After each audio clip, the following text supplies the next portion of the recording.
যে কোনো কিছুতে আল্লাহর পক্ষ থেকে কল্যাণ যুক্ত হওয়া, এটা হলো বরকত। আমাদের জন্য সেটা অনেক বেশি উপকার বয়ে আনে। অনেকে অনেক দীর্ঘ হায়াত পাইছেন, কিন্তু দীর্ঘ হায়াতে তেমন কিছু করার সুযোগ পান নাই, তার মানে জীবনে বরকত হয় নাই, বরকত নাই। অনেকে দেখা যাচ্ছে যে অনেক কাজ করেছেন, কিন্তু ফলাফল দেখা যাচ্ছে খুব বেশি একটা দৃশ্যমান না, তার মানে বরকত নাই। এর বিপরীতে দেখা যায় একজন অল্প কামাই করছে, মাশাআল্লাহ, এর ভিতরে সে অনেক কিছু করে ফেলেছে। অতএব আমাদের জীবনে, আমাদের আমলে, আমাদের রুজিতে, আমাদের ইনকামে, আমাদের সন্তান সন্ততিতে, আমাদের সব কিছুতে আল্লাহ সুবহানাহু ওয়া তাআলার পক্ষ থেকে বরকত আসবে। বেশ কিছু আমল আছে, সে আমলগুলো করলে এগুলোকে আমরা এক কথায় বলতে পারি বরকতের 10টি চাবি। তার ভিতরে 1 নম্বরের চাবি হলো বরকতের ঈমান এবং তাকওয়া। প্রিয় ভাইরা, যখন ঈমান এবং তাকওয়া কারোর মধ্যে থাকে, তখন আল্লাহ সুবহানাহু ওয়া তাআলার পক্ষ থেকে বরকতের বারিধারা তার প্রতি বর্ষণ হতে থাকে। সম্মানিত ভাইরা, এই জন্যই দেখা যায় সারা পৃথিবীতে অন্য ধর্মের মানুষেরা, অমুসলিমেরা কোনো কোনো দিক থেকে অনেক বেশি সুখে শান্তিতে আছে বলে আমাদের কাছে মনে হয়, কিন্তু আসলে সুখে শান্তিতে খুব একটা নাই, কারণ তার জীবনে কি নাই? বরকত নাই। এই জন্য কেউ যদি ঈমান আনে আর তাকওয়া অবলম্বন করে, এই দুটি জিনিস যদি কারোর ভেতরে থাকে, তাহলে আল্লাহ সুবহানাহু ওয়া তাআলার ওয়াদা হলো আসমান এবং জমিন থেকে বরকতের সমস্ত দুয়ারগুলো তার জন্য কি করে দেওয়া হবে? খুলে দেওয়া হবে। বরকতের 2 নম্বর চাবি হলো যে কোনো কাজের শুরুতে বিসমিল্লাহ বলা। যে কোনো কাজের শুরুতে কি করা? বিসমিল্লাহ বলা।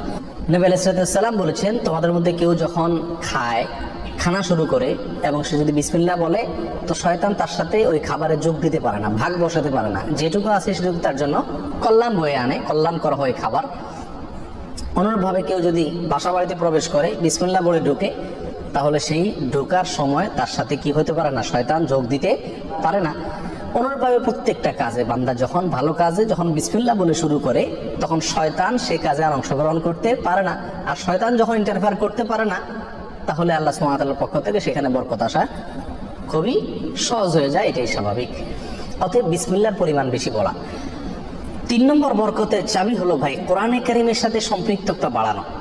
যে যত বেশি কোরআনের সাথে সম্পর্ক গড়বে, তার জীবনে তত বেশি বরকত নেমে আসবে। যে ঘরে কোরআন তেলাওয়াত হবে, কোরআনের চর্চা হবে, কোরআনের শেখা হবে, কোরআন বুঝাবুঝি হবে, কোরআনের উপর আমল করার প্রবণতা থাকবে, অভ্যাস থাকবে, সেই ঘরে আল্লাহ সুবহানাহু ওয়া তাআলার বরকত তত বেশি আসবে। আল্লাহ সুবহানাহু ওয়া তাআলা কোরআনে কারীমের ভিতরে বলেছেন, ওয়াহাযা কিতাবুন আনজালনাহু মুবারাক। কোরআনে কারীমকে আল্লাহ সুবহানাহু ওয়া তাআলা কোরআনের বহু জায়গায় বলেছেন যে এটা কিতাবে মুবারাক। এই কোরআনটা হলো কি? বরকতময়। অতএব এর সাথে যে যত বেশি সম্পৃক্ত হবে, তত বেশি তার জীবন কি হবে? বরকতময় হয়ে যাবে। নবী আলাইহিস সালাম বলেছেন সহিহ মুসলিমের হাদিসে, ইন্নাল্লাহা ইয়ারফাউ বিহাযাল কিতাবি আকওয়ামা ওয়া ইয়াদাউ বিহি আখারিন। আল্লাহ তাআলা এই কিতাব দিয়ে বহু মানুষকে উপরে উঠাবেন, আবার বহু মানুষকে নিচে নামাবেন। অর্থাৎ এই কিতাব কোরআন, এটাকে যারা ফলো করবে আল্লাহ তাআলা তাদেরকে মর্যাদা বাড়াবেন, আর যারা ফলো করবে না তাদের মর্যাদা কমাবেন। বাহ্যিকভাবে মনে হবে সুখের সাগরে ভাসছে, আসলে দুঃখের কোনো অন্ত তাদের জীবনে থাকবে না। তাহলে বরকতের 3 নম্বর চাবি হলো কি? কোরআনের সাথে সম্পর্ক বেশি বেশি করা, কোরআন তেলাওয়াত করা, কোরআন বুঝা, কোরআন অনুযায়ী আমল করার চেষ্টা করা। তাহলে তার জীবনের প্রতিটা পদে পদে তত বেশি কি দিবেন? বরকত দান করবেন। বরকতের 4 নম্বর যে চাবি আছে সেটা হলো ভাই সাদাকা করা, দান করা। কি করা? দান করা, সাদাকা করা। সাদাকা এবং দান করলে বহু হাদিস থেকে বোঝা যায়, জানা যায় যে বিপদ আপদ দূর হয়ে যায়। আমাদের যে কোনো কাজ থেকে, যে কোনো অর্থকড়ি থেকে, যে কোনো উপার্জন থেকে আমাদের কল্যাণটা আসে না, এর একটা বড় কারণ হলো বিপদ এসে যায়।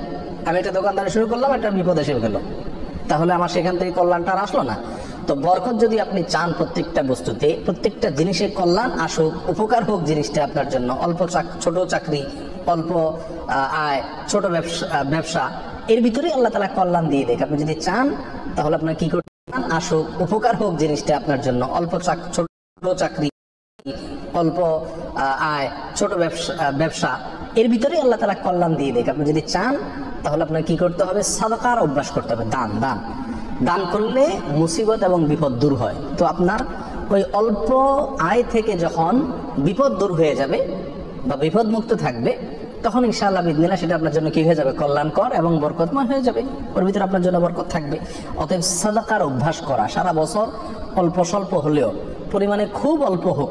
এক হাদিসে আসছে নবী আলাইহিস সালাম বলেছেন, খেজুরের অংশ দিয়েও যদি হয় তবুও তুমি সাদাকা করে জাহান্নামের আগুন থেকে বাঁচার চেষ্টা করো। বিপদ থেকে রক্ষার জন্য আমরা সাধ্য অনুযায়ী সাদকা করব, অনেক বেশি করা কোনো জরুরি না।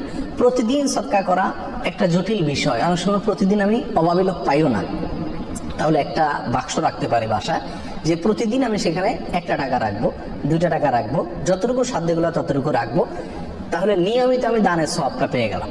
এই টাকাটা অভাবী লোকের, পরে কয়দিন পর পর খুলে আমি দিয়ে দিলাম মানুষকে, তাহলে প্রতিদিন সৎকার আমলটা হয়ে গেল। এবং সৎকার নিয়মিত করলে কি হয়? বরকত প্রত্যেকটা ক্ষেত্রে নেমে আসে। নাম্বার 5, বরকতের 5 নম্বর চাবি হলো ভাই আত্মীয় স্বজনের সাথে সম্পর্ক ভালো রাখা। এটা বহুল পরীক্ষিত একটি আমল ভাই। আত্মীয় স্বজনের সাথে যে যত বেশি সম্পর্ক ভালো রাখে, মা বাপ, ভাই বোন, ফুফু, চাচা, কাছের লোকজন, রক্ত সম্পর্কীয় লোক যারা, বিশেষ করে তাদের সাথে যে যত বেশি সম্পর্ক ভালো রাখে এবং তাদের সাথে সম্পর্ককে নষ্ট করে না, তারা যদি দুর্ব্যবহার করে তো নিজের পক্ষ থেকে ভালো ব্যবহার করার চেষ্টা করে, তো এই লোকের জীবনে আল্লাহ তাআলা বরকত দান করেন। এটা পরীক্ষিত বিষয়। অতএব এই চাবিটি বরকতের, এটা খুবই গুরুত্বপূর্ণ। 5 নম্বর, অর্থাৎ আত্মীয় স্বজনের সাথে, রক্ত সম্পর্কীয় লোকদের সাথে কি করতে হবে? সম্পর্ক সবসময় বিল্ড আপ করার চেষ্টা করতে হবে, তাদের খোঁজ খবর নিতে হবে, সাধ্য অনুযায়ী তাদের পাশে দাঁড়াতে হবে।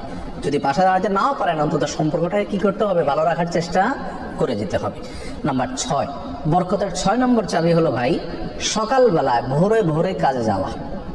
নবী আলাইহিস সালাম দোয়া করেছেন, আল্লাহুম্মা বারিক লি উম্মতি ফি বুকুরিহা, আল্লাহ আমার উম্মতকে সকালবেলা আপনি বরকত দান করবেন। অন্য এক রওয়ায়াতে আসছে বুরিকা লি উম্মতি ফি বুকুরিহা, তিনি বলেছেন আমার উম্মতের জন্য সকালবেলা সময়টাতে বরকত দেওয়া হয়েছে। অতএব সকালের সময়টাতে আপনি ঘুমায় থাকেন, তাহলে বরকত করতে গিয়ে আসবে। এই টাইমটাতে কাজ করতে হবে। এবং কিছু কিছু কাজ আছে, কিছু কিছু পেশা আছে যে সকালবেলা করার মতন, আপনি মার্কেটে দোকান আছে, সকালে ভোরে খোলার সিস্টেম নাই, তাহলে সেটা তো আপনি খুলবেন না, কিন্তু অন্তত তার প্রস্তুতি, প্রাক প্রস্তুতিগুলো সকাল থেকে হয়ে যাওয়া উচিত। এবং সকালের টাইমটা আসলে ঘুমের কোনো উপযুক্ত টাইম না। আপনি রাতে ভালো করে ঘুমান, বেশি করে ঘুমান, সকালে ঘুমাবেন না, দুপুরে ঘুমান, কিন্তু সকালে ঘুম এটা কোনো প্রশংসনীয় ঘুম নয়, স্বাস্থ্যের জন্য ভালো নয়, ইসলামী দৃষ্টি থেকেও খুব বেশি প্রশংসনীয় নয়। এই জন্য সকালবেলা যদি কাজে বের হওয়া যায়, তাহলে ইনশাআল্লাহ জীবনে কি আসবে? বরকত আসবে। যেই কাজই করেন আপনি সকালবেলা, সেই কাজে আল্লাহ তাআলা কি দিবেন? বরকত দান করবেন।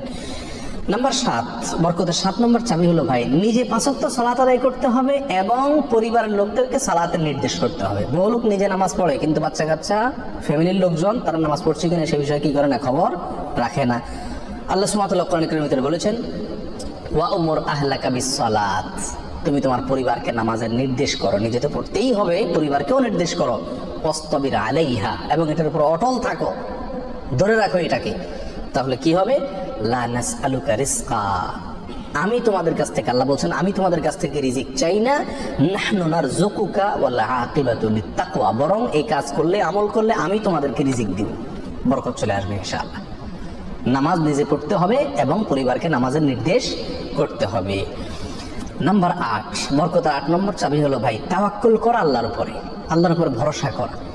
মুমিন যত বেশি আল্লাহর উপরে ভরসা করবে, আল্লাহ তাআলা তত বেশি তাকে সাহায্য করবে।